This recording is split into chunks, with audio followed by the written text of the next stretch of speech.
Assalamu alaikum wa rahmatullahi wa barakatuh. Today we are going to discuss the elevation in boiling point of a solution containing non-volatile, non-electrolytic solute.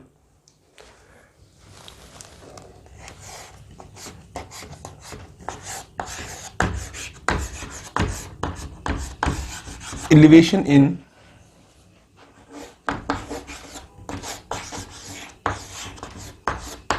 boiling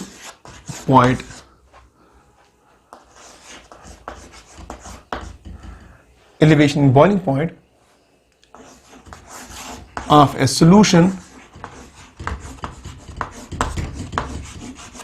containing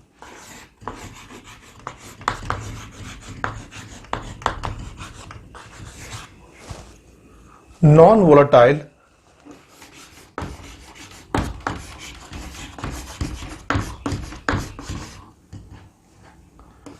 non-electrolytic solute.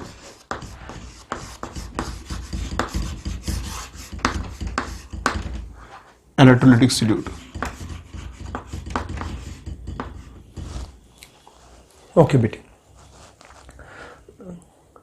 Before we will discuss the elevation in boiling point, let us first define the term boiling point. Boiling point.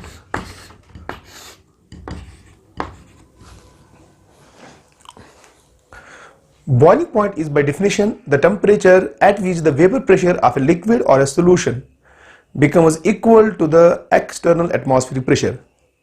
When the external atmospheric pressure is equal to 1 atm, then the boiling point of the liquid or the solution is called normal boiling point. Okay, beta. The temperature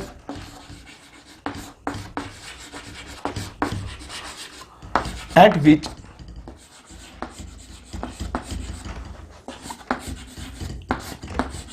the vapor pressure of a liquid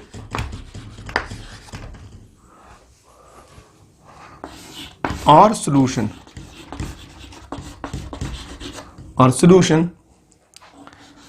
becomes equal to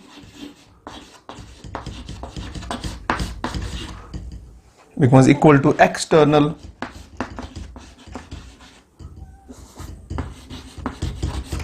atmospheric pressure.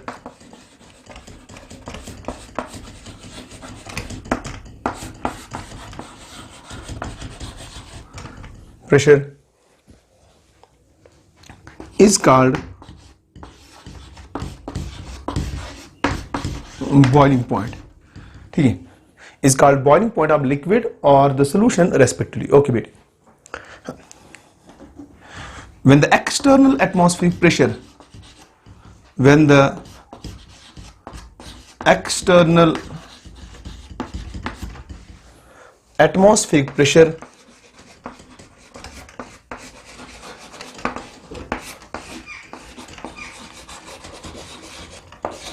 is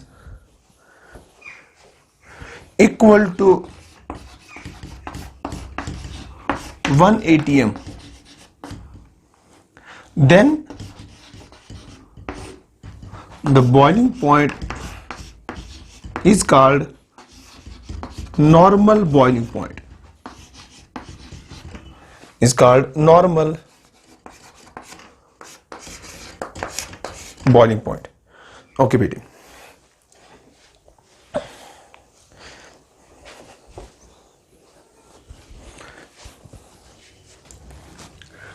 Observation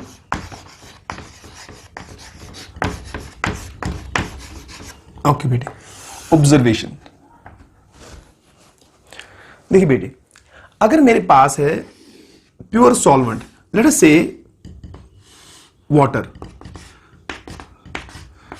okay बेटे, ये मेरे पास है pure solvent.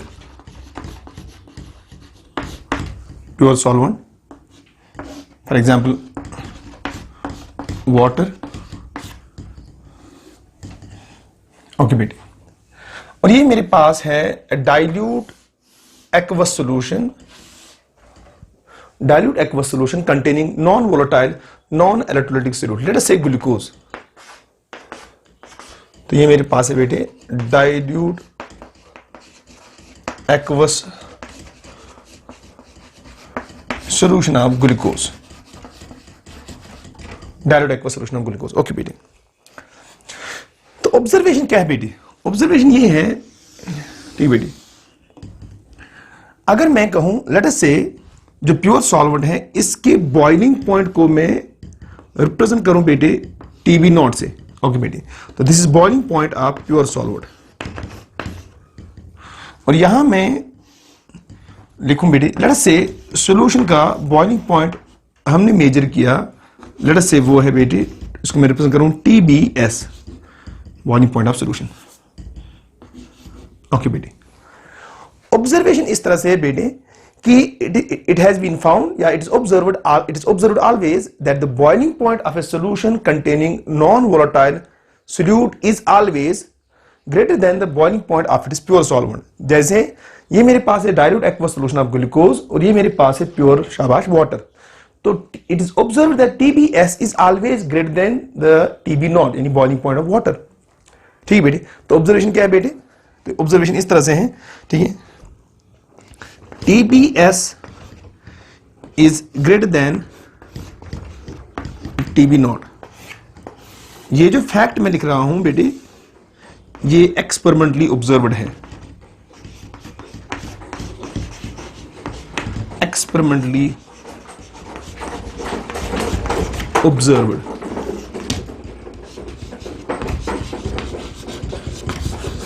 Okay बेटे, यानी TBS यानी boiling point of solution containing non-volatile solute is always greater than the boiling point of its pure solvent। Okay बेटे, the difference between the TBS and TB naught is called elevation in boiling point। ठीक है बेटे, यहां मैं लिख रहा हूं यही बेटे, ठीक है बेटे, elevation in boiling point, elevation in boiling point को मैं रिप्रेजेंट कर रहा हूं डेल्टा TB से,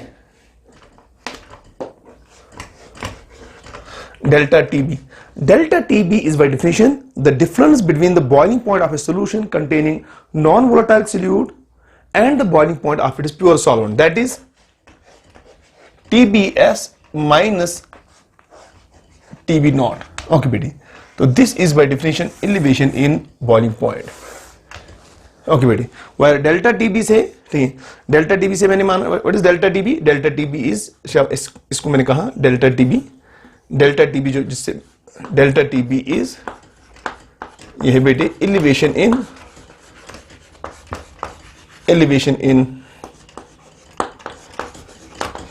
बॉइलिंग पॉइंट, और TBS इससे पहले मैंने लिखा ये है boiling point of solution containing non volatile solute and TB naught is शाबाश boiling point of it pure solvent. ठीक बेटे, तो हमने elevation in boiling point define किया, elevation in boiling point is by definition the difference between the boiling point of a solution containing non-volatile solute and the boiling point of its pure solvent is called elevation in boiling point। Okay बेटे, now the question arises why TBS is always greater than शाबाश TB naught। तो next जो हम discuss करने जा रहे हैं बेटे,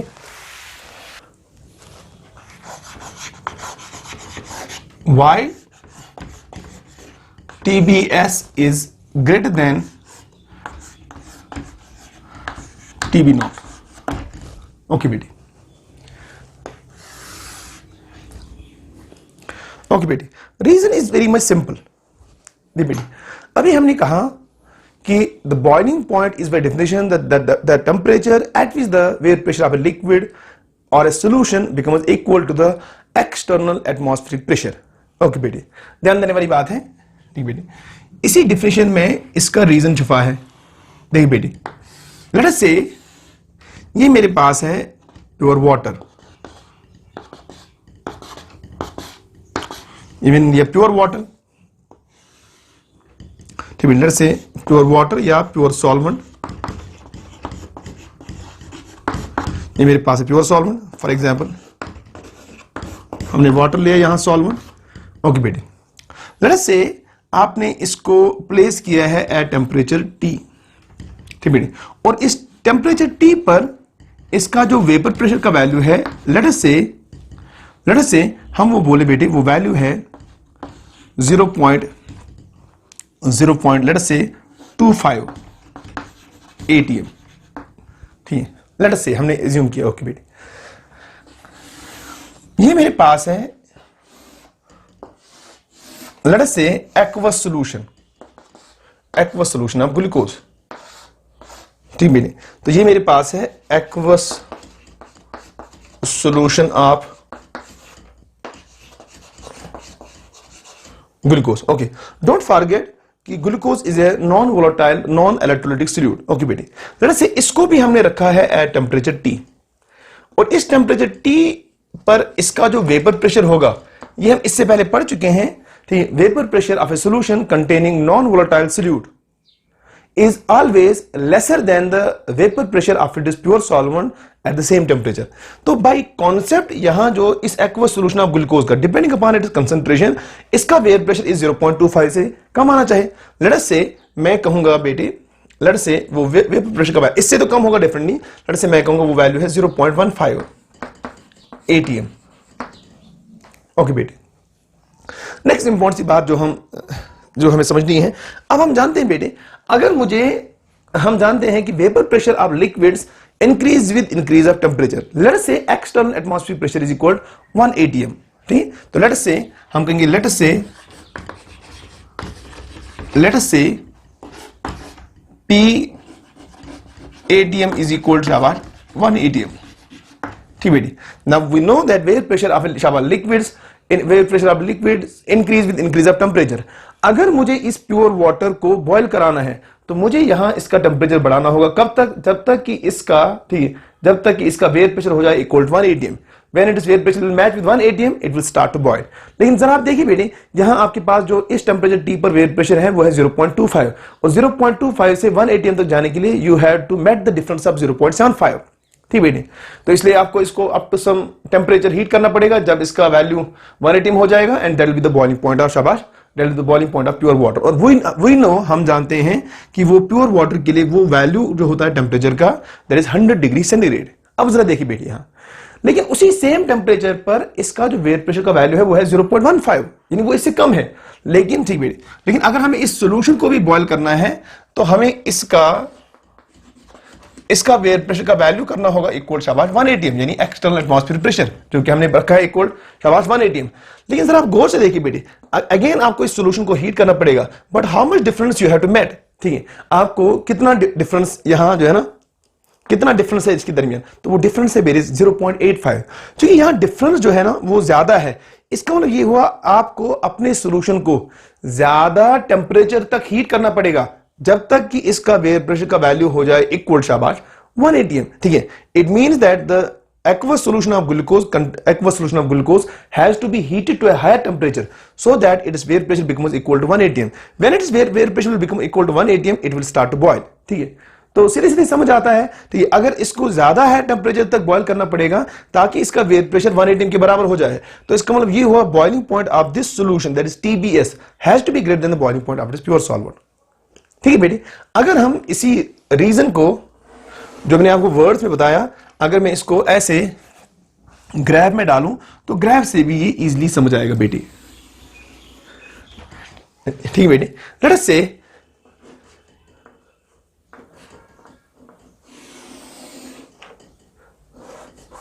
मैं y एक्सिस के अलोंग प्लॉट करने जा रहा हूं वेपर प्रेशर, और x एक्सिस के अलोंग मैं प्लॉट करने जा रहा हूं टेम्परेचर। ओके बेटी, ठीक है। लेट अस से इस डायरेक्शन में मैंने वेपर प्रेशर का वैल्यू लिया और यहां मैंने लिया बेटी टेम्परेचर का वैल्यू, ध्यान देने वाली बात है। ओके बेटी, ठीक बेटी। लेट अस से ये जो वैल्यू है, ये वाला जो वैल्यू है, let us call this, late us से मैं कहूं कि ये जो वैल्यू है यहां, लेट अस से ये वेपर प्रेशर का वैल्यू है इक्वल टू 1 atm। ओके बेटी, यानी external atmospheric pressure. Late us से आपका जो प्योर वाटर है यानी सॉल्वेंट है वो इस पर्टिकुलर टेम्परेचर पर है, यहां एक टेम्परेचर का कुछ वैल्यू है, लेट अस से ये है वो टेम्परेचर। अब इस टेम्परेचर के कॉरस्पॉन्डिंग डेफिनेटली वाटर का कुछ वेपर प्रेशर होगा, लेट अस से वो वेपर प्रेशर का वैल्यू, लेट अस से मैं कहूंगा वो वेपर प्रेशर का वैल्यू बेटे ये है। ओके बेटी, अब अगर मुझे इस प्योर वाटर यानी 0.25 को मैंने इस पॉइंट से रिप्रेजेंट किया बेटे, अब अगर मुझे इस प्योर वाटर को बॉयल करना है तो मुझे टेम्परेचर बढ़ाना होगा ताकि इसका वेपर प्रेशर बढ़े, ठीक बेटे। और वेपर प्रेशर बढ़ने की जब उसका वैल्यू 1 atm हो जाएगा तो it will start to boil, ठीक बेटे। हम ये जानते हैं, ठीक है। हम ये जानते हैं कि टेम्परेचर बढ़ाने से वेयर प्रेशर शाबाश इंक्रीज एक्सपोनेंशियली, तो यू विल फाइंड दैट इसका वेयर प्रेशर इस तरह से बेटे इंक्रीज होगा, इंक्रीज होगा, इंक्रीज होगा, इंक्रीज होगा, टेम्परेचर भी बढ़ रहा है, ठीक है, इंक्रीज होगा एंड इंक्रीज होगा। एंड लेट अस से नहीं बेटे इस टेम्परेचर पर आप जरा देखिए बेटे, ये देखिए ये है वो टेम्परेचर, ठीक है, जहां पर इस टेम्परेचर पर इसका जो वेपर प्रेशर का वैल्यू है वो इतना यानी 1 atm, and now you will say that your pure solvent will boil. तो let's say this is solvent, okay बेटी। तो फिर जो ये यहां जो ये टेम्परेचर होगा बेटी, इस टेम्परेचर को मैं कहूंगा ये होगा boiling point of the pure solvent, let's call it TB not, okay बेटी। अब हम ये जानते हैं बेटे, अब हम ये जानते हैं कि aqueous solution of glucose, that is a solution containing non-volatile solute, at the same temperature will always have vapor pressure lesser than it is pure solvent, जो हम पढ़ चुके हैं in the previous topic related to lowering of vapor pressure।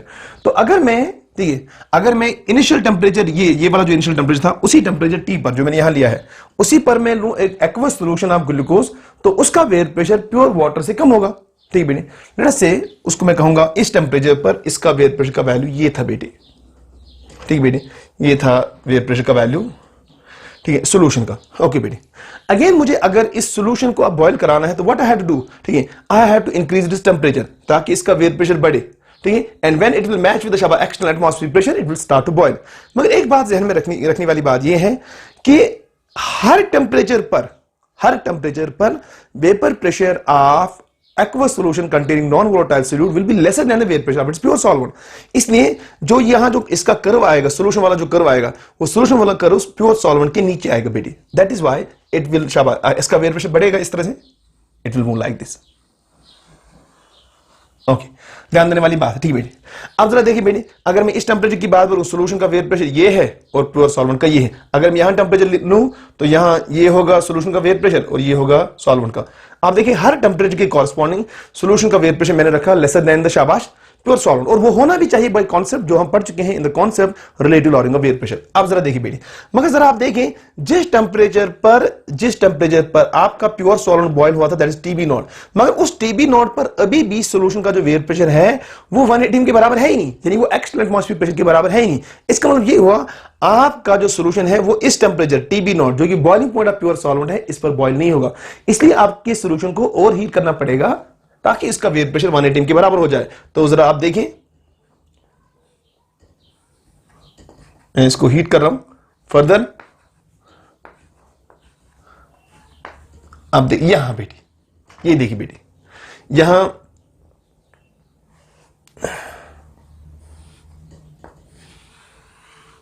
Let's ये है बेटी, ये है जो वो वैल्यू, ये देखिए बेटी, ये वाला जरा टेम्परेचर देखिए बेटी, ये वाला टेम्परेचर, लेट्स कॉल दिस, ये है boiling point of the solution. आप जरा गौर से देखिए ग्राफ से बेटी, क्योंकि इस वाले डायरेक्शन में वेपर प्रेशर बढ़ रहा था और इस वाले टेम्परेचर में टेम्परेचर बढ़ रहा था। आप जरा देखिए ये वाला जो पॉइंट होगा टेम्परेचर का जो कि बॉइलिंग पॉइंट ऑफ सॉल्यूशन है, तो वो सडनली ज्यादा है देन शाबाश boiling point of the pure solvent, यानी TBS जो है is greater than TB not, ठीक बेटी। तो जस्टिफाई हो गया कि boiling point of solution containing non volatile solute is always greater than the boiling point of it is शाबाश प्योर सॉल्वेंट। इन दोनों के दरमियान जो डिफरेंस है, यानी यहां से लेकर यहां तक TBS is greater than TB not, इनके दरमियान जो डिफरेंस है वो ये वाला डिफरेंस बेटी, this will be called delta TB, जिसको आपने बोला था अभी बेटी शाबाश elevation in boiling point, delta TB elevation in boiling point, ठीक है बेटी, okay. Now let us understand the thermodynamic reason for why TBS is greater than TB naught. Okay बेटी, again हम पहले प्योर सॉल्वेंट की बात करेंगे, लेट्स से वाटर, ये हमारा है प्योर सॉल्वेंट, जिसको हमने माना है यहां वाटर, ओके बेटी। अगर हम प्योर वाटर की बात करेंगे तो हम जानते हैं at equilibrium delta G for all processes is equal to 0, ठीक बेटी। तो फिर मैं लिख सकता हूं इस प्रोसेस के लिए, ठीक है, इस प्रोसेस के लिए, यानी when our water will boil, we know by definition boiling point is by definition that the temperature at which it is where pressure becomes equal to external atmospheric pressure. ठीक बेटे, तो फिर मैं लिख सकता हूं इसके लिए कि delta G vaporisation solvent will be equal to delta H vaporization solvent minus TB naught, boiling point of the solvent,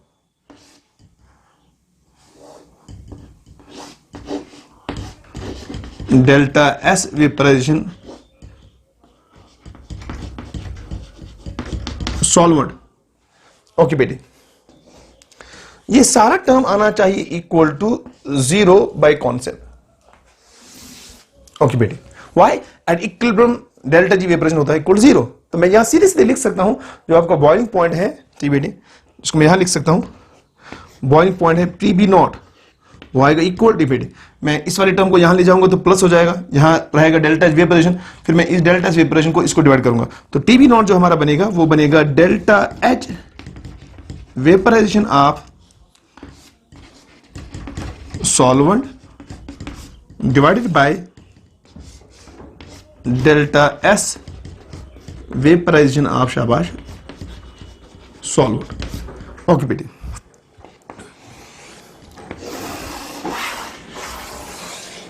फिर से इसको मैं कहूं इक्वेशन फर्स्ट. अब ध्यान देने वाली बात है. ओके बेटे, इक्वेशन फर्स्ट. ओके बेटे, नाउ अब हम लेते हैं बेटे सॉल्यूशन को. ये मेरे पास है बेटे aqueous solution of glucose, aqueous solution of glucose. Again बेटे, अगेन ये बात समझने वाली बात है. ठीक बेटे, जब हमारे सॉल्यूशन का वेपर प्रेशर हो जाएगा equal to external atmospheric pressure, it will be again at equilibrium and we can again say that for this solution at this boiling point we can write delta G vaporisation, मगर यहां मैं bracket में लिखूंगा solution. Solution okay will be equal to delta H vaporization solution minus TBS boiling point of solution and delta S vaporization solution. ये सारा term आना चाहिए बेटे equal to 0.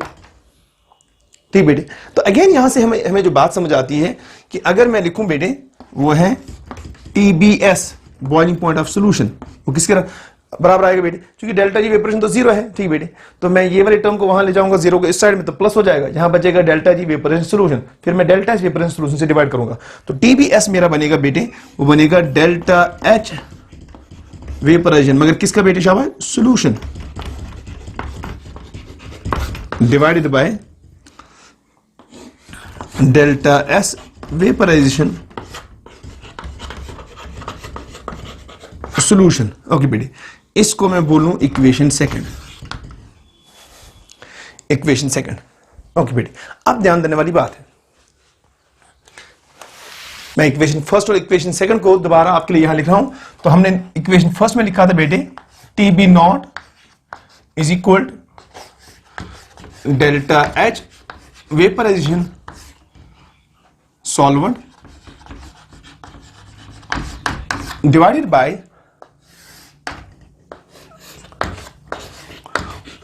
delta S vaporization शाबाश solvent.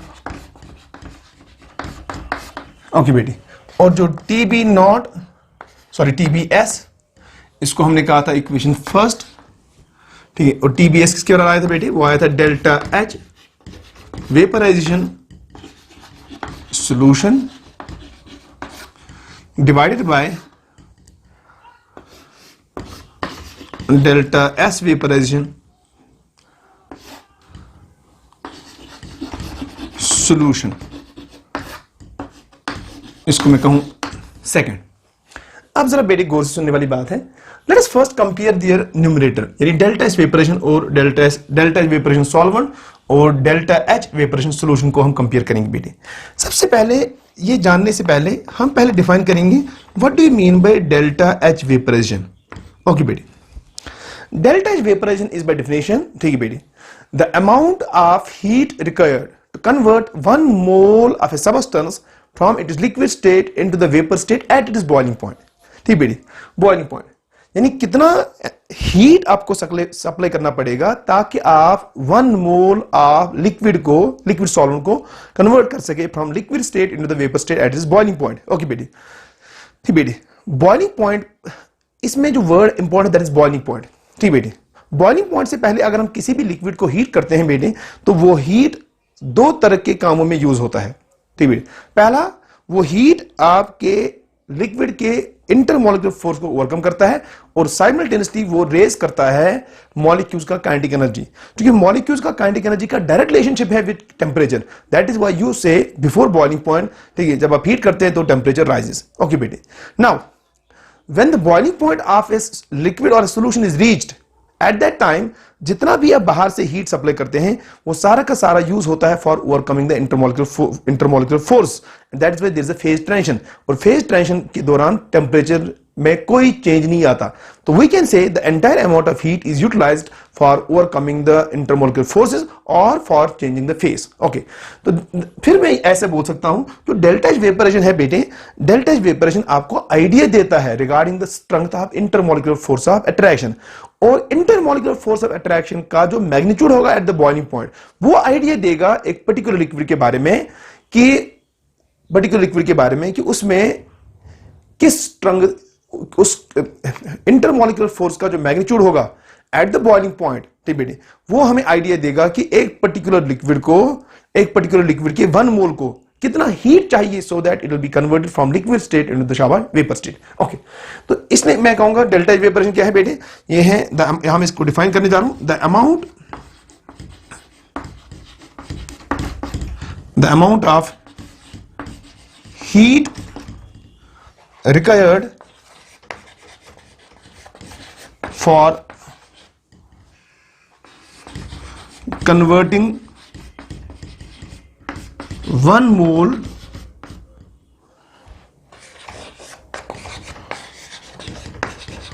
of a liquid from liquid state into the vapor state at its boiling point। Okay बेटे, आप ध्यान देने वाली बात है। ओके बेटे, ध्यान देने वाली बात है बेटे। नहीं बेटे, मैं अगेन यहां जरा लेता हूं बेटे, ये मैंने लिया वाटर। ओके बेटे, प्योर वाटर यानी सॉल्वेंट, और लेट अस से ये मेरे पास है बेटे aqueous solution of glucose. Late us से ये एक्वस सॉल्यूशन ऑफ ग्लूकोज जो है बेटे, ये है 0 डाइल्यूट सॉल्यूशन में ले रहा हूं, late us say 0.01 molar. 0.01 molar is not as, इससे ज्यादा डाइल्यूट सॉल्यूशन हम ले सकते हैं, तो ये सिग्निफिकेंटली कंसंट्रेटेड है, लेकिन स्टिल हम इसको ट्रीट करते हैं like a dilute solution. Okay बेटे, क्योंकि मुझे कुछ आइडिया देना है आपको, ध्यान देने वाली बात है। देखिए बेटे, ये मेरे पास है, आप शाबाश, प्योर वाटर यानी सॉल्वेंट, और ये मेरे पास है बेटे सॉल्यूशन। आप जरा ध्यान देने वाली बात है, जरा पहले इस प्योर सॉल्वेंट पर नजर मारते हैं बेटे। इस प्योर सॉल्वेंट वाटर में बेटे वाटर मॉलिक्यूल जो है, एक water molecule, it is entirely surrounded by the शाबाश वाटर मॉलिक्यूल्स। ओके बेटे, लेट अस से मैं इस तरह से दिखा रहा हूं, ठीक है, water molecules entirely surrounded by the water molecules, जो कि हम जानते हैं वाटर में जो हम जानते हैं, ठीक, वाटर में ये वाले molecule they are held by शाबाश, they are held by intermolecular forces, और उनको हम बोलते हैं हाइड्रोजन बॉन्डिंग। ठीक है, देखिए ये मैंने इस तरह से डायग्रामेटिकली दिखा है, हालांकि ये बहुत एक्सटेंसिव नेटवर्क है, मैंने एक मॉलिक्यूल को डायग्रामेटाइज किया। ठीक है, लेट अस से लाइक दिस, इस तरह का सिचुएशन था। ओके बेटी, ध्यान देने वाली बात है जी बेटी। लेकिन एक बात जो तय है, जो मैं यहां समझाना चाहता हूं, कि प्योर वाटर में water molecule will B entirely surrounded by the pure water molecules. ठीक बेटे, अब जरा इस एक्वस सॉल्यूशन की बात करेंगे बेटे। इस एक्वस सॉल्यूशन में सबसे पहले हम देखेंगे क्या water molecule is surrounded by water molecules और water molecule is surrounded by glucose molecule, ठीक है। उसके लिए हमें रेशियो निकालना पड़ेगा, ठीक है, क्योंकि glucose molecules are homogenised in water, इसलिए हम इसका रेशियो निकालेंगे, यानी वहां ग्लूकोज के मॉलिक्यूल्स कितने हैं और शाबाश वाटर के मॉलिक्यूल्स कितने हैं, ठीक है। 0.01 मोलर का मतलब जरा पहले समझें। 0.01 मोलर का मतलब ये हो गया कि इस सॉल्यूशन में बेटे ध्यान देने वाली बात है, इस सॉल्यूशन में 0.01 मोल ग्लूकोज है जो कि प्रेजेंट है इन 1000 grams of water. This is by definition 0.01 molar, ठीक बेटे। तो वाटर का ये है ग्लूकोज और ये है 1000 ग्राम्स है बेटे वाटर के, और 1000 ग्राम्स ऑफ वाटर कितने मोल्स हुए बेटे, जो हो गए इक्वल शाबाश 55.5 मोल्स, हालांकि 55.55, ठीक है, मोल्स, ओके बेटे। तो 0.1 मोल है ग्लूकोज का, ठीक बेटे। अगर मैं ग्लूकोज मॉलिक्यूल्स का और इसका रेशियो निकालो, ठीक बेटे, तो रेशियो निकालो मैं वाटर और ग्लूकोज मॉलिक्यूल्स का, तो वाटर के मॉलिक्यूल्स मेरे पास है 55.55 इंटू Na, इतने मॉलिक्यूल्स है वाटर के, डिवाइडेड बाय मैं करने जा रहा हूं 0.01, ठीक मोल। इसको हम एवोगाड्रो नंबर से मल्टीप्लाई करेंगे तो नंबर ऑफ मॉलिक्यूल्स में कन्वर्ट होगा। ये और ये तो बेटी कैंसिल हुआ, और ये रेशियो का वैल्यू जो बचा जरा आप देखिए बेटी, इसको मैं लिख सकता हूं ऐसे, ये हुआ 5 5 5 एंड 5 डिवाइडेड बाय 1। यानी कहने का मतलब ये है जो हमारा सॉल्यूशन है एक्वस सॉल्यूशन ऑफ ग्लूकोज जो है बेटे, उसमें सिचुएशन सच है कि अगर हम इसमें से कोई सैंपल चूज करेंगे ऐसा जिसमें 5555 मॉलिक्यूल्स होंगे वाटर की, तो उसमें प्रेजेंट होगा बेटी शाबाश एक मॉलिक्यूल ऑफ ग्लूकोज। अगर मैं इसमें से एक सैंपल चूज करूं, इसका मतलब ये हुआ जो चूंकि अब ये एक ग्लूकोज मॉलिक्यूल है, ये एक ही टाइम पर 5550 मॉलिक्यूल तो एनकम्पास नहीं कर सकता। इसका मतलब जो 5554 मॉलिक्यूल्स ऑफ वाटर है, they are purely surrounded by water molecules. Only out of 5555 molecules only one molecule such जिसके एक साइड में ग्लूकोज है, ठीक है। समझाने में क्या चाहता हूं, समझाने में ये चाहता हूं कि जो आपके पास डाइल्यूट एक्वस सॉल्यूशन है, डाइल्यूट एक्वस सॉल्यूशन में भी सिचुएशन सेम ही है, यानी वहां भी almost water molecules solvent molecules are purely solvent molecules are surrounded by the solvent molecule itself.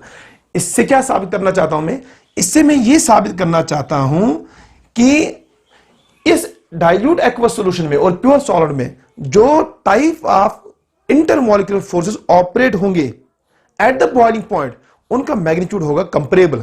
अगर उनका मैग्नीट्यूड होगा कंपेरेबल तो इसका मतलब यह होगा कि बॉइलिंग पॉइंट पर जो यहां 1 मोल सॉल्वेंट को एनर्जी लगेगा for converting from liquid state into the vapour state, और जो यहां एनर्जी लगेगा for converting 1 mole of the solvent from solution state into the vapour state, उसका वैल्यू सेम होगा, ठीक है। अगर सेम वर्ड यूज करना ज्यादा बड़ा अप्रोक्सीमेट होगा, मैं कहूंगा ऑलमोस्ट सिमिलर, यानी कोई ज्यादा डिफरेंस नहीं होगा, 0.01 ऐसा कोई फर्क आ सकता है। तो फिर मैं यहां से कंक्लूजन जो लिखना चाहता हूं बेटी, कंक्लूजन में ये लिखना चाहता हूं, कंक्लूजन नंबर फर्स्ट,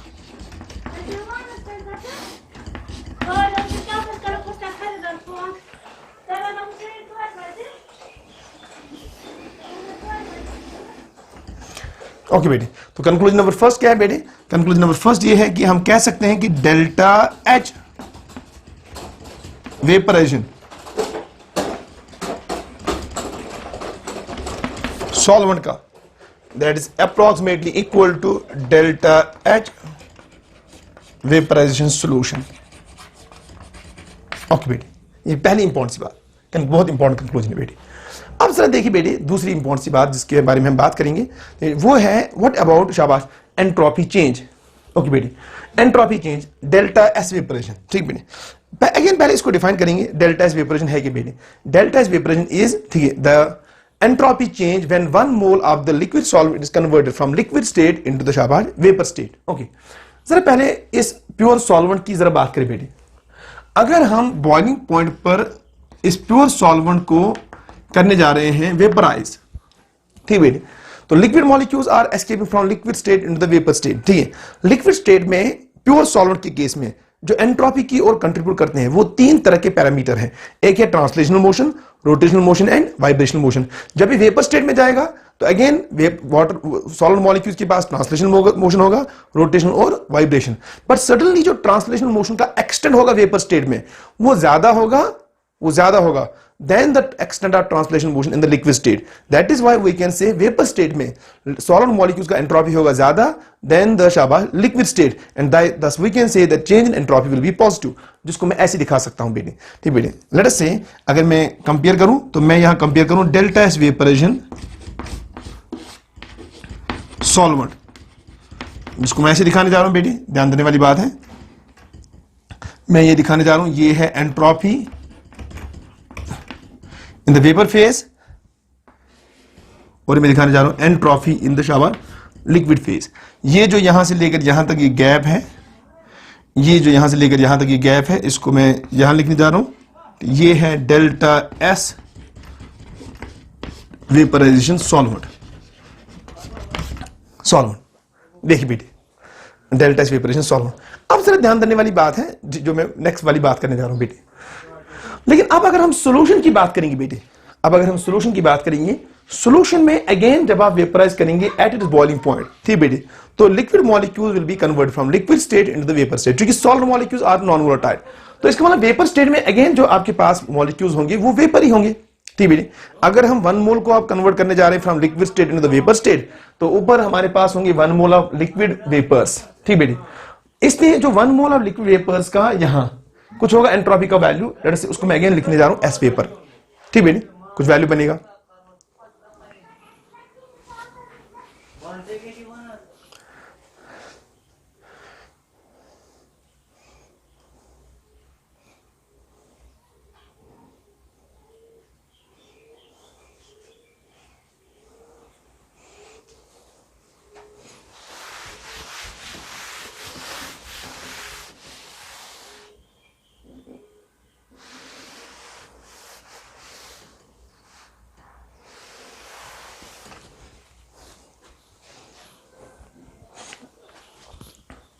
अब जरा देखिए बेटी,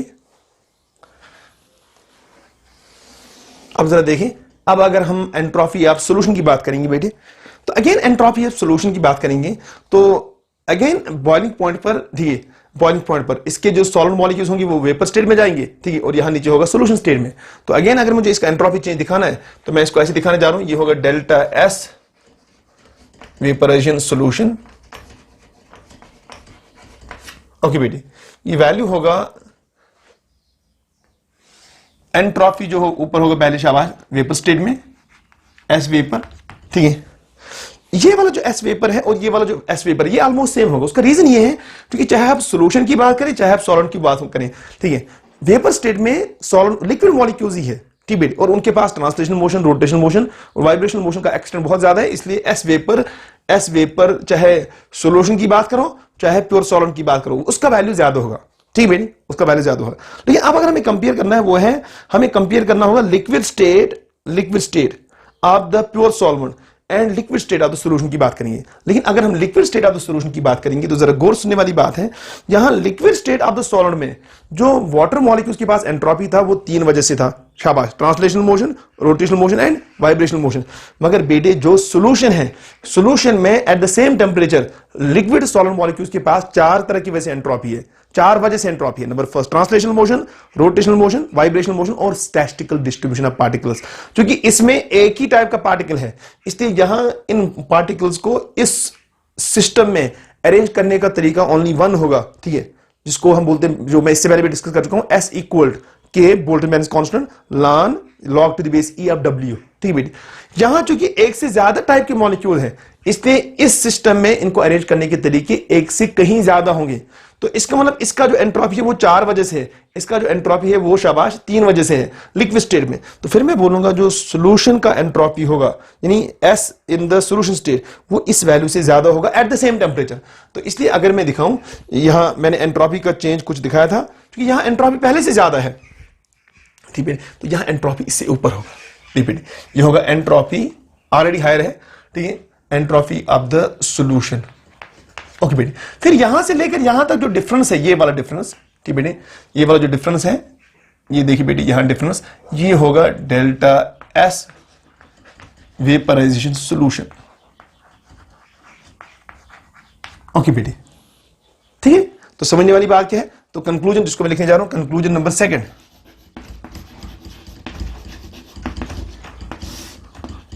कंक्लूजन सेकंड क्या है, हम कहने जा रहे हैं कि डेल्टा एस वेपराइजेशन जो सॉल्वेंट का है, देखिए बेटी अब जरा देखिए, डेल्टा एस वेपराइजेशन जो प्योर सॉल्वेंट का है उसका मैग्नीट्यूड ज्यादा होगा किससे, ठीक बेटी किससे ज्यादा होगा बेटी, डेल्टा एस, देखिए डेल्टा एस वेपराइजेशन सॉल्यूशन से। ओके बेटी, अब जरा इस कंक्लूजन फर्स्ट और कंक्लूजन सेकंड को हम इक्वेशन फर्स्ट और इक्वेशन सेकंड में डालते हैं। देखिए बेटी, ऊपर जो डेल्टा एच वेपराइजेशन सॉल्वेंट और डेल्टा एच वेपराइजेशन सॉल्वेंट ये तो ऑलमोस्ट सेम है दोनों का, न्यूमरेटर दोनों का सेम है। अब जिसका डिनोमिनेटर होगा ज्यादा उसका वैल्यू होगा कम, तो डिनोमिनेटर किसका ज्यादा है बेटी, डिनोमिनेटर ज्यादा है, डिनोमिनेटर सॉरी हाँ डिनोमिनेटर किसका ज्यादा है, प्योर सॉल्वेंट का। बेटी delta H vaporization denominator pure solvent का जो वैल्यू है डेल्टा एच वेपराइजेशन ये वाला वैल्यू इससे ज्यादा है। अगर ये वाला वैल्यू इससे ज्यादा है तो टीबी नॉट का वैल्यू कम आएगा और टीबीएस का वैल्यू ज्यादा आएगा। आप देखिए डेल्टा एच वेपराइजेशन का वैल्यू यहां कम है, न्यूमरेटर दोनों में जगह सेम है, क्योंकि ये वाला वैल्यू कम है इसलिए TBS should be greater then TB naught. तो कंक्लूजन फर्स्ट और कंक्लूजन सेकंड से इजीली ये समझ आता है, ठीक है। और इक्वेशन फर्स्ट और इक्वेशन सेकंड को कंपेयर करने के बाद it can B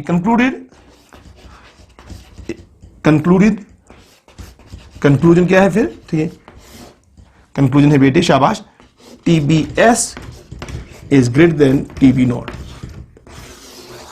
I hope so आपको ये बात समझ आई, ठीक बेटे। नेक्स्ट जो हम करने जा रहे हैं वो है बेटी शाबाश, relationship between elevation in boiling point and molarity. Relationship between delta TB जो कि एलिवेशन बॉइलिंग पॉइंट है एंड मोलैलिटी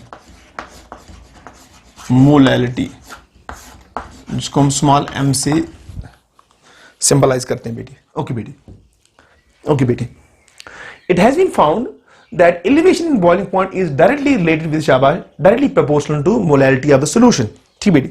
यानी डेल्टा टीबी जो है बेटी is directly proportional to molality m of the solution. Okay बेटी, प्रोपोर्शनलिटी को इक्वालिटी में लाने के लिए मैं इसको मल्टीप्लाई करने जा रहा हूं with some constant, delta T B is equal K B a constant into m। Let's call this equation second.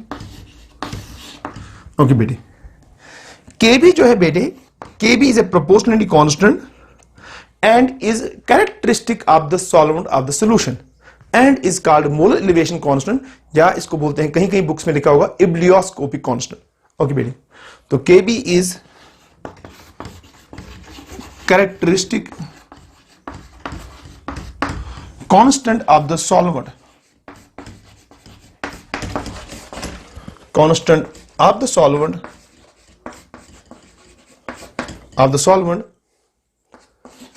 And is called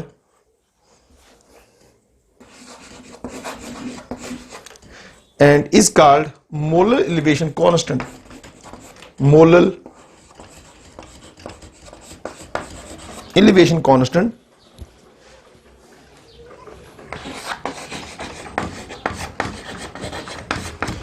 or EBULLIOSCOPIC,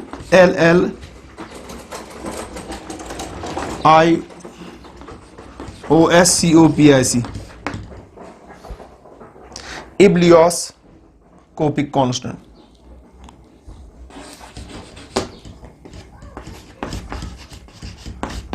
ebullioscopic constant. Okay बेटी,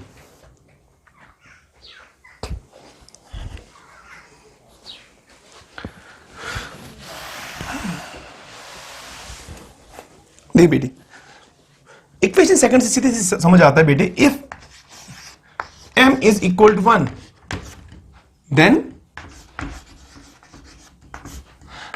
delta TB will be equal to KB, that is हम ebullioscopic constant या molar elevation constant को define कर सकते हैं as the elevation in boiling point of a solution, ठीक है, having molality equal to 1, ठीक है। मोलैलिटी इक्वल टू 1 का मतलब ये हो गया 1 mole of the solute will dissolved in 1000 grams of solvent, ठीक है। That is molar elevation constant molar elevation constant is equal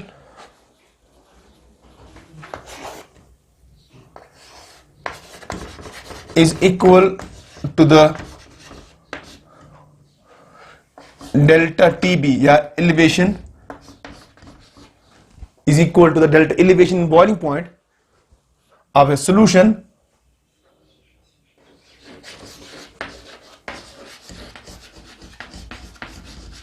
having molarity equal to 1। और मोलैरिटी इक्वल 1 का मतलब ये होता है, 1 मोल सोल्यूशन का मतलब ये होता है बेटी 1 mole of the solute is present in शाबाश 1000 ग्राम्स ऑफ द सॉल्वेंट। ठीक बेटी, ध्यान देने वाली बात है। ओके बेटी, तो अभी हमने लिखा equation delta TB is equal KB into M, इसको हमने कहा था इक्वेशन सेकंड। ओके बेटी, अब हम जानते हैं कि डेल्टा टीबी इज इक्वल केबी, और मोलैरिटी हम जानते हैं, मोलैरिटी होता है इक्वल शाबाश given mass of the solute, let us say WB is the mass of the solute dissolved in the शाबाश given solution divided by molar mass of solute that is MB, ठीक है, multiplied by 1000, नीचे multiply होगा बेटी मास of solvent in grams. Okay बेटी, तो यहां मैं आपके लिए लिख देता हूं, ठीक है। WB क्या है बेटी, यह है mass of non volatile solute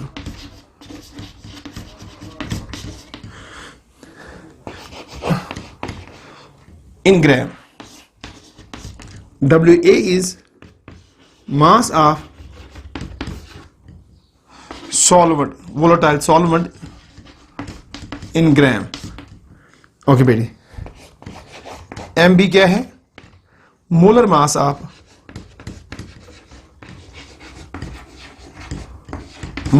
solute. Okay बेटी, मोलर मास ऑफ सोल्यूट, और के भी हमने डिफाइन किया है, ठीक बेटी, इसको मैं कहूं इक्वेशन थर्ड। मगर यहां और एक बात जो जहन में डालनी है बेटी, अभी तक हमने कोई भी एक ऐसा सॉल्यूशन डिस्कस नहीं किया जिसमें हमने ऐसा सोल्यूट डाला हो जो नॉन इलेक्ट्रोलाइट ना हो, यानी जो इलेक्ट्रोलाइटिक हो, यानी जो डिसोसिएट हो या एसोसिएटिव सॉल्यूशन में, वो हम इंशाल्लाह आगे डिस्कस करेंगे। तो अभी के लिए ये बात जहन में डालनी है कि equation first and second valid है सिर्फ उन्हीं वाले डाइल्यूट एक्वस सॉल्यूशन के लिए जिसमें मौजूद है non volatile non electrolytic solute. तो both these equations are valid for solutions containing non volatile non electrolytic solute. Okay बेटी, अब यहां इक्वेशन सेकंड से इजीली एक बात समझ आती है, ठीक बेटी, वो क्या, जरा आप देखिए, इक्वेशन सेकंड से हम इजीली कैलकुलेट कर सकते हैं molar mass of non volatile solute. ठीक बेटी, तो MB जरा आप देखिए, MB आएगा इक्वल, वो आएगा बेटी शाबाश KB इंटू हो गया बेटी WB इंटू हो गया बेटी 1000 डिवाइडेड बाय डेल्टा TB और इंटू हो गया बेटी शाबाश WA। देखिए बेटी, KB is A correct quantity of the solvent. ठीक है बेटी, इसको निकाला जाता है, ठीक है, फ्रॉम थर्मो, या डायरेक्टली अभी आपने देखा कि इसको हम निकाल सकते हैं एक्सपेरिमेंटली। ठीक है, we will measure simply the elevation in boiling point of solution having molarity equal 1। ठीक है, यानी KB को निकाल सकते हैं आसानी के साथ। और मास ऑफ सोल्यूट आपने कितना डिसॉल्व किया है शाबाश सॉल्यूशन में, that is a known parameter experiment parameter 1000 is by formula. तो डेल्टा TB हम सीधे थर्मोमीटर से निकाल सकते हैं। ठीक बेटी, नॉर्मल थर्मोमीटर से भी कैलकुलेट कर सकते हैं। तो ये जो है WA कितना सॉल्वेंट आपने लिया होगा इन ग्राम्स, वो भी एक्सपेरिमेंट निकाल सकते हैं। इसका मतलब ये भी हम निकाल सकते हैं, ये भी हम निकाल सकते हैं, ये भी हम निकाल सकते हैं, और ये भी हम निकाल सकते हैं। तो क्या हम molar mass of unknown solute निकाल सकते हैं? बिल्कुल। तो this is one of the practical importance of the colligative properties. That is, all colligative properties are used for determining the molar mass of unknown solutes. Okay बेटी, तो इस equation को हम इक्वेशन थर्ड को हम यूज कर सकते हैं for determining the molecular mass of शाबाश अननोन सोल्यूट। ओके बेटी, elevation in boiling point is determined experimentally by Landis-Burger's method and Cottrell's method. Delta TB is determined experimentally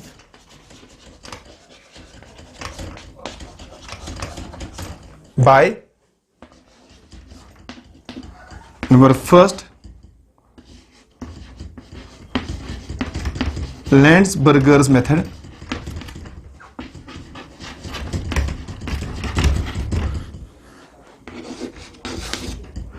number second हुआ बेटी शाबाश कॉटरेल्स मेथड, COTTRELL कॉटरेल्स मेथड। ओके बेटी, लैंड्सबर्गर्स method and शाबाश कॉटरेल्स method.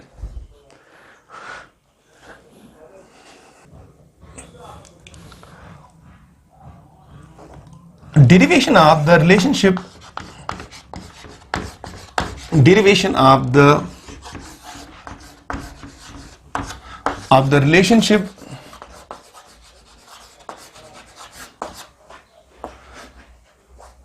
delta TB equal to KB into M। Okay बेटी, ऊपर मैंने आपको बताया कि डेल्टा टीबी का डायरेक्ट रिलेशनशिप है मोलैलिटी के साथ। ओके बेटी, चलिए जरा हम इसको समझते हैं कि डेल्टा टीबी क्यों है डायरेक्टली प्रोपोर्शनल टू शाबाश मोलैलिटी। ओके बेटी, उसके लिए हम क्या करते हैं बेटे, हम लेंगे बेटे pure solvent, let's say water. तो ये मेरे पास है सॉल्वेंट और मैंने लिया और एक सॉल्यूशन,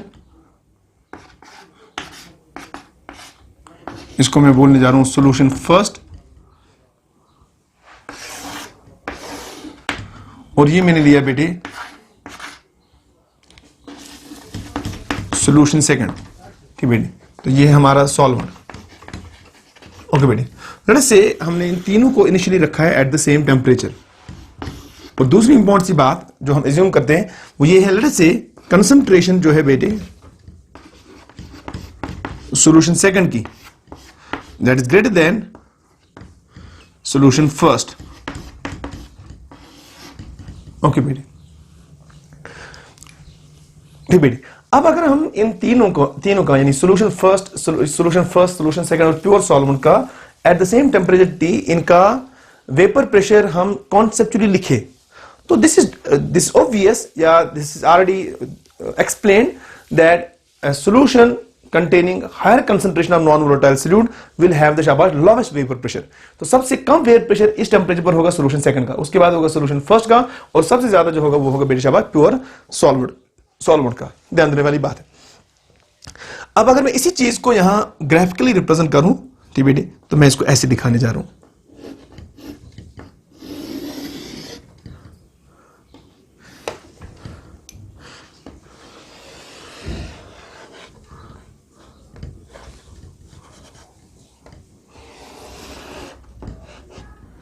ओके बेटे, देख बेटे, तो यहां से मैं लिख रहा हूं वेपर प्रेशर। ओके, और यहां से मैं लिख रहा हूं टेम्परेचर T बढ़ा रहा हूं बेटे। पहले जरा गौर से देखिए बेटे, ठीक है, अगर हम ठीक है एक पर्टिकुलर टेम्परेचर T की बात करें तो सडनली इसमें सबसे ज्यादा जो वेपर प्रेशर होगा इस टेम्परेचर की अगर बात करें, तो अगर मैं इस लाइन से ऊपर जाऊं और मुझे वेपर प्रेशर का वैल्यू दिखाना हो तो सबसे ज्यादा वेपर प्रेशर तो आएगा बेटे पहले प्योर सॉल्वेंट का, उसके बाद जिसका कंसंट्रेशन कम है वो हो गया सॉल्यूशन फर्स्ट, तो लेट्स से ये है सॉल्यूशन फर्स्ट, और उसके बाद जो होगा वो होगा शाबाश सॉल्यूशन सेकंड। ठीक है, डिपेंडिंग अपॉन इट्स कंसंट्रेशन उसका वैल्यू उसी हिसाब से कम होगा, लेकिन इतना तय है कि कम होगा। ओके बेटे, अब हम ये जानते हैं कि वेपर प्रेशर जो है बेटे, vapour pressure increase with increase of temperature. ठीक है बेटे, अगर मुझे इन तीनों सॉल्यूशन को बॉयल कराना है तो बॉयल कराने के लिए लाजमी है, ठीक है, मुझे इनका जो वेपर प्रेशर होगा उसको मुझे मैच कराना होगा with external atmospheric pressure. Let's say वो एक्सटर्नल एटमॉस्फेरिक प्रेशर ये है बेटे, ये वैल्यू लेट्स से इसको मैं बोलूं ये है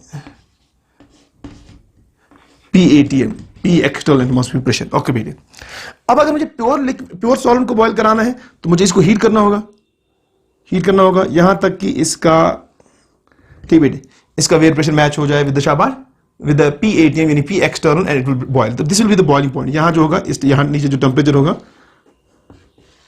ठीक है, यहाँ जो टेम्परेचर होगा, this will be शाबाश, ये होगा boiling point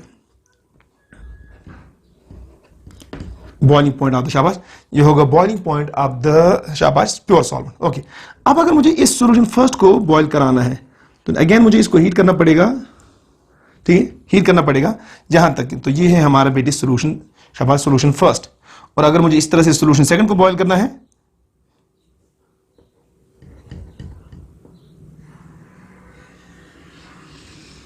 तो मुझे ऐसे जाना पड़ेगा. ध्यान देने वाली बात है. ओके बेटे, तो मैं यहां पहले लिख देता हूं आपके लिए, ठीक है. ये है हमारा सॉल्वेंट सॉल्यूशन फर्स्ट और ये है हमारा सॉल्यूशन सेकंड. अब जरा ध्यान दे बेटे, आप देखिए बेटे, ये जो यहां होगा बेटे टेम्परेचर, ये वाला टेम्परेचर जो मैंने यहां लिखा बेटे, ये वाला जो टेम्परेचर होगा,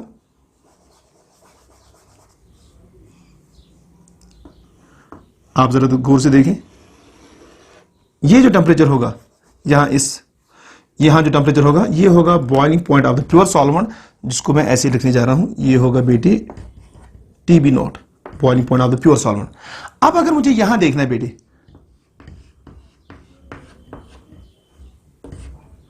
ठीक, ये होगा बॉइलिंग पॉइंट ऑफ द शाबाश सॉल्यूशन फर्स्ट, जिसको मैं लिखने जा रहा हूं TBS1. ओके बेटे, और TBS1 मैंने ऐसे लिखा इसको TBS1. और यहां जो मैं लिखने जा रहा हूं ये होगा boiling point of the second solution, जिसको मैं लिखने जा रहा हूं TB शाबाश S2. अब देखिए बेटे, जरा आप गौर से देखिए बेटे, यहां इस टेम्परेचर TB नॉट पर यहां जो एक्सटर्नल प्रेशर का वैल्यू है वो एक्सटर्नल प्रेशर का वैल्यू है, जो कि मैंने वेयर प्रेशर के बराबर भी रखा है. लेट्स से यहां वेयर प्रेशर का वैल्यू, इसको मैं बोलने जा रहा हूं P naught, vapour pressure of the pure solvent. अब जरा देखिए इसी TB नॉट पर यहां जो डिफरेंस है, यहां इसी TB नॉट पर जो वेयर प्रेशर का वैल्यू होगा, से इसको मैं बोलूं शाबाश P1, और इसी TB नॉट पर मैं सॉल्यूशन सेकंड का वेयर प्रेशर लिखने जा रहा हूं, वो आप देखिए वो है P2. आना भी चाहिए P not greater than P1 और ग्रेटर देन शाबाश P2, जो कि ग्राफ से भी दिख रहा है सीधे सीधे. अब जरा ध्यान देने वाली बात है, ठीक है. जरा मैं इनको नाम दूं, let's call this point A, B और let's call this C. Okay बेटे, ध्यान देने वाली बात है. Let's call this D, this point D, let's call this point E. ध्यान देने वाली बात है, दी बेटे. तो सर आप गौर से देखिए बेटे, देखिए, हालांकि दिस इज अप्रोक्सीमेशन, अगर मैं अप्रोक्सीमेशन करूं तो मैं यहां से लेकर यहां तक ये कर्व जो है बेटे, ये लाइन जो है ना, ये लाइन जो यहां, इसको मैं स्ट्रेट लाइन मान सकता हूं. तो मैं फिर इस लाइन को यहां बेटे, इस लाइन के लिए यहां डिफाइन कर सकता हूं, ये थीटा. ओके बेटे, ये एक ट्रायंगल. जरा आप देखिए इसी तरह से मैं ये वाला ट्रायंगल AC और E, अगर मैं इसको अप्रोक्सीमेट करूं स्ट्रेट लाइन से, ठीक है, इतना ज्यादा कोई फर्क नहीं आएगा, ठीक है बेटे. तो this will again right angle triangle, और इसको मैं मानूं ये है थीटा. डायल्यूट सॉल्यूशन के लिए ट्रू है कि these lines will be almost straight lines, ठीक है. तो जरा आप देखिए, अगर मैं इस लाइन और इस लाइन को पैरेलल एज्यूम करूं तो फिर मैं कह सकता हूं कि ये वाला जो थीटा और ये वाला थीटा है, दीज आर शाबाश कॉरस्पॉन्डिंग एंगल्स. तो फिर ये थीटा और ये थीटा बराबर होना चाहिए, ठीक बेटे. तो इससे क्या फर्क पड़ने वाला है, इससे जरा देखिए बेटे क्या फर्क पड़ने वाला है. इससे ये फर्क पड़ेगा जो इसका tan ऑफ थीटा, जो ये tan ऑफ थीटा और ये भी थीटा ही है, tan ऑफ थीटा, वो आएगा बेटे परपेंडिकुलर, इसका परपेंडिकुलर कौन सा, ये होगा AB बाई बेस, वो होगा AD, यानी वो आएगा AB बाई AD. मगर ये थीटा और ये थीटा बराबर है, ठीक बेटे. अब जरा देखिए यहां भी ये थीटा ही है, ये मैंने यहां एंगल डाला, ठीक है. तो फिर ये tan ऑफ थीटा, ये tan ऑफ थीटा चाहे ये लूं या ये लूं, ये इसके बराबर भी आना चाहिए AC बाई AE. अब जरा देखिए, ये हुआ AC और ये हुआ AE, तो ये आएगा बेटी शाबाश, ये आएगा AC और डिवाइड आएगा बेटी शाबाश AE. देख लीजिए बेटी, तो यहां से सीधे सीधे समझ आता है. मैं इसको ऐसे लिख सकता हूं, ये बेटी वो है AB by AC is equal, बेटी वो आएगा बेटी AD बाई AE. जरा आप देखिए AB किसके बराबर है, ए बी है equal to T B S minus T B naught, वो है T B S one minus T B naught, यानी elevation in boiling point of the first solution T B S one divide by T B naught divide by A C. जरा देखिए बेटी किसके बराबर है, दी बेटी वो है T B S two minus T B naught, तो वो है बेटी टी बी नॉट, यानी elevation in boiling point of the second solution. जरा आप देखिए वो किसके बराबर आएगा बेटी, वो आएगा इक्वल एडी, एडी जरा देखिए एडी है equal p naught minus p one, p naught minus p one. आप जरा देखिए ये है lowering in vapour pressure of the शाबाश, lowering in vapour pressure of the शाबाश फर्स्ट सॉल्यूशन, ठीक है, डिवाइडेड बाय टीबीएस, वो है p naught minus p two. अब जरा देखिए p naught minus p two, ए इसके बराबर है lowering in vapour pressure of the शाबाश सेकंड सॉल्यूशन। तो यहां से हम कंक्लूड कर सकते हैं कि जो डेल्टा टीबी है, डेल्टा टीबी का डायरेक्ट रिलेशनशिप है with lowering of vapour pressure, ठीक है। तो यहां से फॉलो होता है इंप्लाइज दैट, कंक्लूजन जो होता है फॉलो होता है वो है delta TB elevation in boiling point is directly proportional to lowering of vapour pressure p naught minus शाबाश vapour pressure of solution containing non volatile solute, जिसको मैं अब चाहे मैं P1 लूं या P2 लूं, इन जनरल में इसको लिखने जा रहा हूं PS, ठीक है, वेयर प्रेशर ऑफ द शाबाश सॉल्यूशन PS ऐसे, ठीक है। तो ये हमारा कंक्लूजन यहां से ऑब्टेन हुआ कि relative lowering of vapour pressure का डायरेक्ट रिलेशनशिप है with lowering of vapour pressure. Okay बेटे, लॉवरिंग ऑफ वेयर प्रेशर। अब जरा आप देखें, अब वापस आए टॉपिक पर, मैं आपको याद दिलाऊं कि मैंने आपको पढ़ाया था relative lowering of vapour pressure, ठीक है बेटे। मैं इसको बोलूं, इसको मैं बोलूं फोर्थ, ठीक बेटे। अब हम जानते हैं, ठीक है, वी नो, हम जानते हैं कि relative lowering of vapour pressure जो है, we know relative lowering of vapour pressure for a dilute solution P naught minus P S divided by P naught is equal mass of non-volatile solute WB divided by molar mass of non-volatile solute into molar mass of the solvent divided by mass of the volatile solvent WA। ये हम इससे पहले पढ़ चुके हैं। अब जरा देखें, यहां से मैं ऑब्टेन करने जा रहा हूं P not minus P S, तो वो आएगा equal WB MB MA WA into P not. देख लीजिए बेटे, जिसको मैं ऐसे लिख सकता हूं,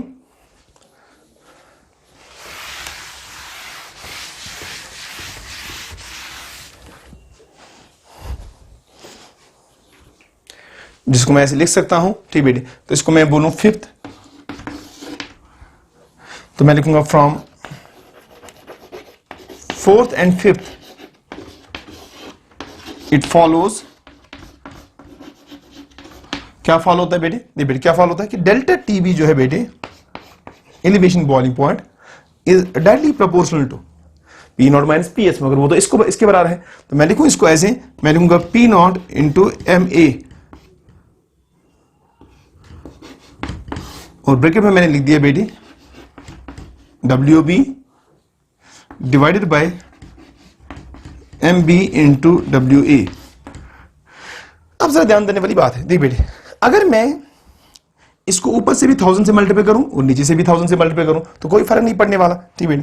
तो मैं यहां लिख सकता हूं delta T B will be directly proportional to P naught into molar mass of solvent divided by 1000 divided by 1000, और ये मैंने लिखा W B mass of non-volatile solute into 1000 divided by molar mass of non-volatile solute into what WA। जरा देखिए बेटे, ये जो bracket वाला टर्म है, जरा इसको गौर से देखिए, ये जो ब्रैकेट वाला टर्म है ये है बेटे मोलैरिटी, देखिए बेटे मास of solute in grams divided by molar mass 1000 divided bye MA, sorry divided by mass of the volatile solute WA, ठीक है। तो ये मोलैरिटी है, and P not is the शाबाश where pressure of the pure solvent at the boiling point, characteristic constant of the solvent, Ma is molar mass of the solvent, that is a characteristic constant, and 1000 is again a constant, ठीक है। तो अगर मैं इसको, अगर मैं proportionality को equality में लाऊं तो मैं यहां लिख सकता हूं, तो मैं यहां लिख सकता हूं, ध्यान देने वाली बात है, मैं लिख सकता हूं कि डेल्टा टी बी जो है is equal a constant of proportion let us C P naught into M A divide by 1000, देख लीजिए बेटी, इनटू, और वो जो ब्रैकेट वाला टर्म है दैट इज मोलैलिटी, मोलैलिटी बेटी. C is a proportionally constant, P naught is a constant for a particular solvent, Ma is a constant for a particular solvent, 1000 is again a constant. इस सारे constant को मैं represent करने जा रहा हूं delta TB से, तो मैं लिख सकता हूं delta TB will be equal to KB, जिसको हमने कहा था मोलर एलिवेशन कांस्टेंट या एबिलियोस्कोप कांस्टेंट इनटू शाबाश मोलैलिटी. ठीक बेटे, तो हमने इस रिलेशनशिप को जस्टिफाई कर दिया. मगर डोंट फॉरगेट कि मैंने इसमें अप्रोक्सीमेट किया है, I have justified this relationship for शाबाश डाइल्यूट सॉल्यूशन. ठीक है, ये मैं बार बार ये डाइल्यूट सॉल्यूशन का वर्ड इसलिए यूज कर रहा हूं, बेसिकली जो ये कॉलिगेटिव प्रॉपर्टीज का हम डिस्कशन कर रहे हैं, this is strictly true for शाबाश dilute aqueous solution, dilute solutions बेटे. ठीक है, dilute solutions.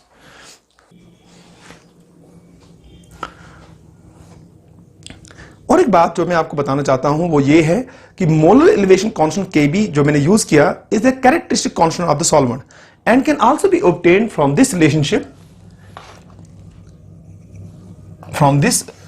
Kb is equal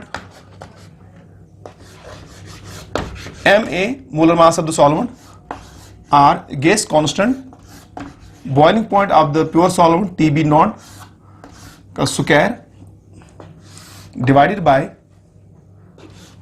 1000 and delta H vaporisation. ठीक बेटी, आप देखिए enthalpy of vaporisation is the शाबाश is a characteristic property of the solvent. R is a constant, molar mass of the solvent is a constant for a solvent and TB naught is a constant, यानी Kb is a characteristic constant of the solvent. ठीक बेटी, तो ये relationship भी आप remember करेंगे. ठीक है, so have to solve your numerical problems in JEE and NEET. ठीक है बेटी, यहां सर मैं और एक बात लिखूं, इसको मैं ऐसे भी लिख सकता हूं Kb डेल्टा एच वेपराइजेशन में डिफाइन कर चुका हूं, that is enthalpy of vaporisation. तो डेल्टा इसको मैं ऐसे लिख सकता हूं, this will be R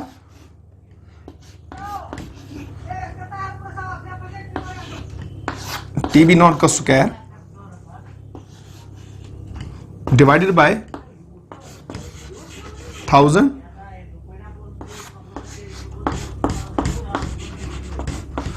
delta H vaporisation divide by शाबाश Ma.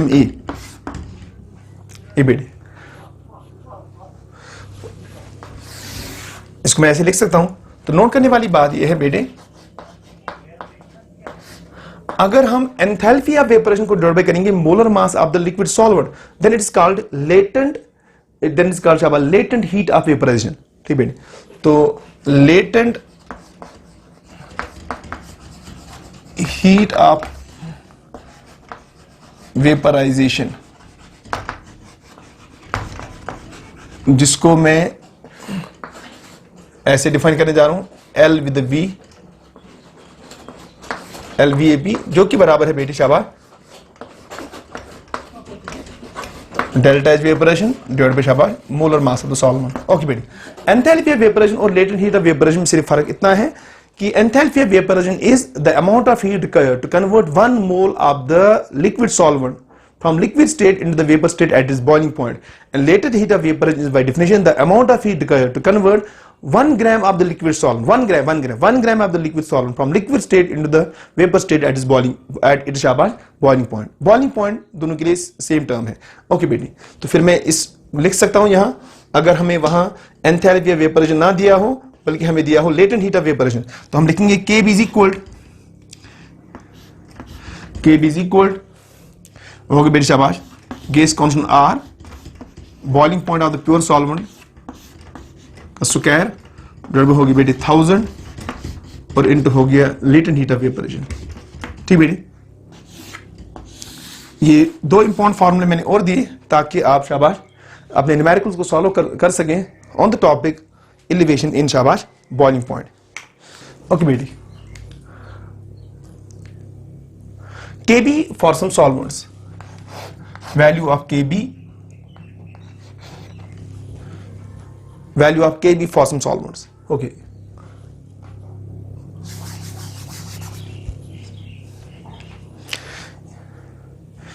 इसके अलावा बेटे मैं आपको नोट कराने जा रहा हूं, ठीक है, वैल्यूज ऑफ के बी फॉर सम सॉल्वेंट्स। ठीक है बेटे, आपको ये वैल्यूज याद करने की जरूरत नहीं, ये यूजुअली न्यूमेरिकल्स में गिवन होता है, लेकिन थोड़ा सा आइडिया आपको रहेगा कि जो Kb का वैल्यू है that is a characteristic constant for a particular solvent, और ये अलग अलग सॉल्वेंट्स के लिए अलग अलग वैल्यू होता है। ठीक बेटे, तो यहां मैं लिखने जा रहा हूं आपके लिए सॉल्वेंट,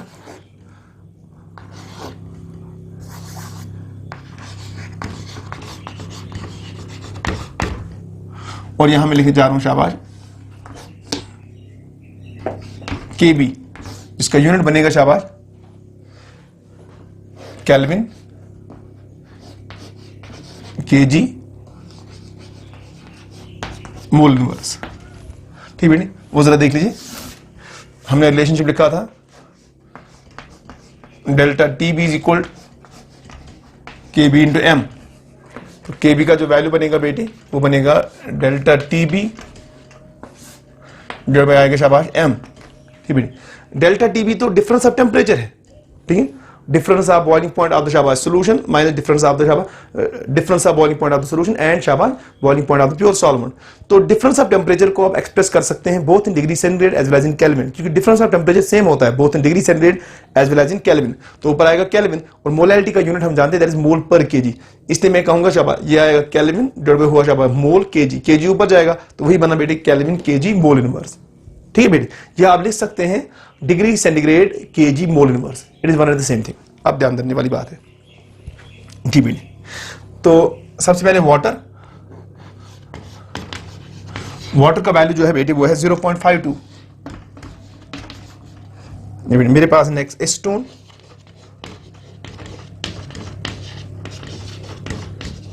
एस्टोन सॉल्वेंट के लिए वैल्यू है 1.72। मेरे पास है बेटे क्लोरोफॉर्म CaCl3, इसके लिए वैल्यू है 3.63। मेरे पास है कार्बन टेट्राक्लोराइड CCl4, इसका वैल्यू ये है बेटे 5.02। मेरे पास है बेटे बेंजीन के लिए जो वैल्यू है वो है 2.53। मेरे पास है ethyl alcohol CH2NOH, ethyl alcohol, तो इसका वैल्यू है बेटे 1.20। मेरे पास है बेटे साइक्लोहेक्सेन,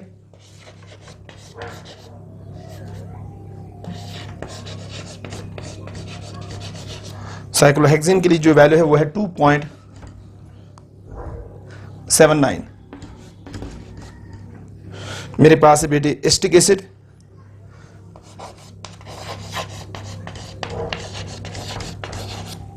एस्टिक एसिड के लिए वैल्यू है 2.93। ओके बेटे, और मेरे पास है डाई इथाइल ईथर यानी CH2O एंड CH2CH3, इसके लिए जो वैल्यू है वो है बेटे 2.02। ठीक बेटे, these are values of Kb for some selected solvents. Last में और एक बात जो मैं आपके जहन में डालना चाहता हूं, ठीक है, वो ये वाली बात है कि लेट अस से हमें एक क्वेश्चन दिया है इस तरह से बेटे, वो इस तरह से हमें दिया है एक solution first 0.01 molar aqueous solution of glucose. Okay, हमें सेकंड सॉल्यूशन दिया है बेटे 0.01 molar aqueous solution of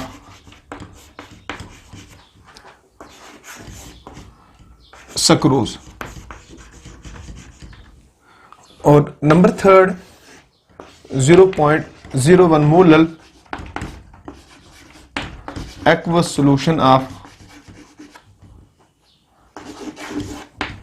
urea. Okay बेटे, अगर आपको मैं ये पूछूं, अगर मैं आपको ये पूछूं which among the above solutions, which among these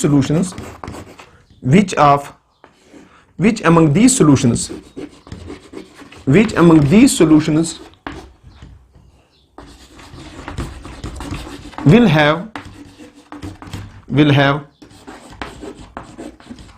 have highest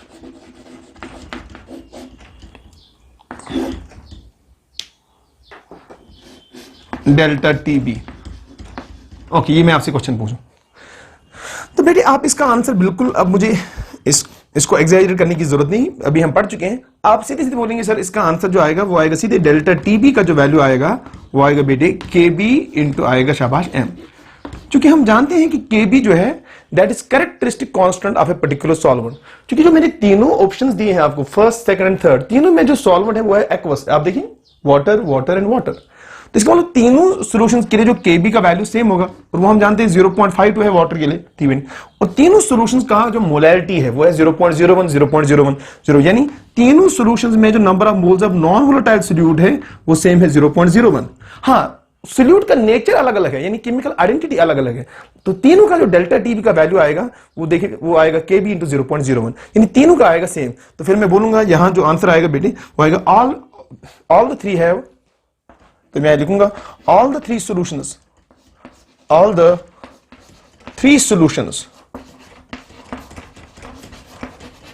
will have same value of delta TB। Okay बेटे, मैं इस एग्जांपल से समझाना क्या चाहता हूं, समझाना मैं ये चाहता हूं अगेन कि जो एलिवेशन इन बॉइलिंग पॉइंट है उसका जो वैल्यू है it does not depend upon the chemical identity of the solute. ठीक बेटे, लेकिन अगर मैं इसको ऐसे इसी क्वेश्चन को ऐसे फ्रेम करूं कि मैं लिखूं मेरे पास एक सॉल्यूशन है 0.01 molal aqueous solution of glucose, और मेरे पास है बेटे 0.02 molal aqueous solution of glucose या sucrose, it is one of the same thing. ठीक बेटे, ग्लूकोज। और फिर मैं आपसे पूछूं which among these solutions which will have highest delta TB,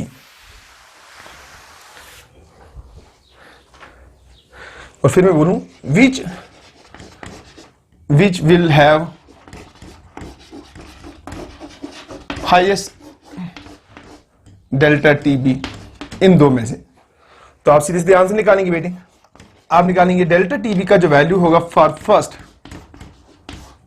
solution के लिए वो आएगा केबी का वैल्यू इनटू आएगा 0.01, और जो डेल्टा टीबी सेकंड के लिए आएगा बेटे वो आएगा शाबाश, वो आएगा केबी का वैल्यू इनटू आएगा बेटे शाबाश 0.02।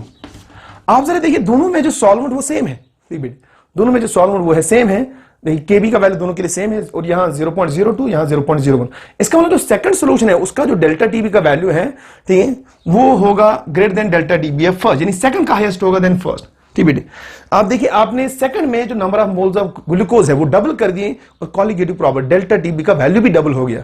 तो ये जस्टिफाई हो गया कि जो एलिवेशन इन बॉइलिंग पॉइंट का जो वैल्यू है वो केमिकल आइडेंटिटी ऑफ सोल्यूट पर डिपेंड नहीं करता, बल्कि वो डिपेंड करता है number of moles of solute पर, और number of moles of solute के साथ उसका रिलेशनशिप डायरेक्ट है।